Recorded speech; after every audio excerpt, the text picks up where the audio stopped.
Buongiorno e ben ritrovati con una nuova edizione del TG Flash di New Sicilia. In apertura porti paralizzati in Sicilia per lo sciopero degli autotrasportatori che blocca le merci e rallenta le operazioni di carico e scarico. Adesione altissima, vicina al 90%, con conseguenze immediate sulla distribuzione in tutta l'isola. La protesta nasce dall'aumento dei costi tra carburanti e rincari sulle tratte marittime. Allarme meningite a Nissoria dopo il ricovero di un uomo in gravi condizioni. Circa 80 persone sono state sottoposte a terapia preventiva tra contatti stretti e cittadini che si sono presentati spontaneamente. Attivato anche il tracciamento da parte dell'ASP per ricostruire i contatti del paziente.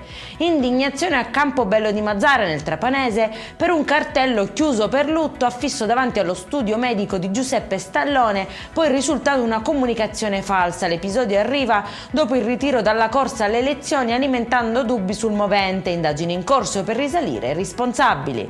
Sequestrati oltre 11 kg di stupefacenti a Catania e manette zio e nipote coinvolti in un'attività di spaccio a conduzione familiare. La droga era nascosta tra un immobile abbandonato e un garage pronta per il confezionamento.